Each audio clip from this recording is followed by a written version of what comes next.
প্রধানমন্ত্রী বেগম খালেদা জিয়ার কনিষ্ঠ পুত্র মরহুম আরাফাত রহমানের আজকে মৃত্যুবার্ষিকী।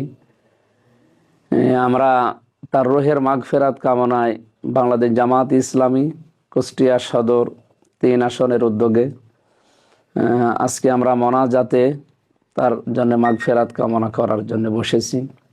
কোরআনে কারীম তেলাওয়াত হয়েছে, বিশ্বনবী মুহাম্মদুর রাসূলুল্লাহ সাল্লাল্লাহু আলাইহি ওয়াসাল্লামের উপরে দরুদ শরীফ পড়েছি। আমরা এখন তার জন্য মোনাজাতে হাত তুলছি। আল্লাহুম্মা আমিন।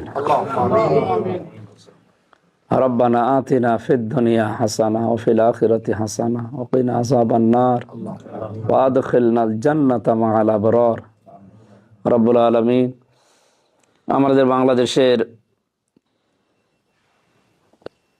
সাবেক প্রেসিডেন্ট, স্বাধীনতার ঘোষক শহীদ জিয়াউর রহমানের কনিষ্ঠ পুত্র মরহুম আরাফাত রহমান তোমার ডাকে সাড়া দিয়ে আজকে কবরে শুয়ে আছে। তার কবরটাকে জান্নাতুল ফেরদাউস বানিয়ে দাও।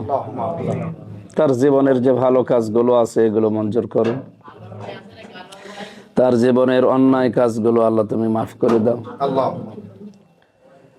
তার স্ত্রী এবং 2টা সন্তান এখনো বেঁচে আছে। তার বড় ভাই এবং তার আত্মীয় স্বজন যারা এখনো দুনিয়াতে জীবিত আছে তাদেরকে ধৈর্য ধারণ করার তৌফিক দাও।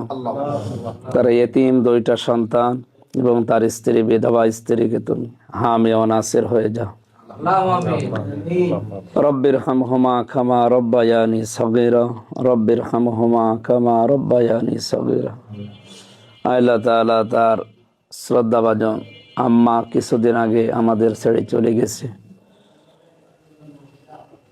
সাবেক 3 বারের প্রধানমন্ত্রী বেগম খালেদা জিয়া, তার জীবনের অপরাধগুলো মাফ করে দাও। তোমার ওই বান্দির কবরটা জান্নাত বানিয়ে দাও। তার বাবা শহীদ প্রেসিডেন্ট জিয়াউর রহমানকেও তুমি শহীদ হিসাবে কবুল করো। আমরা জানি যারা শহীদ হয় এই মানুষগুলো মরে না, শাহাদতের উচ্চ মাকাম তাকে তুমি নসিব করো।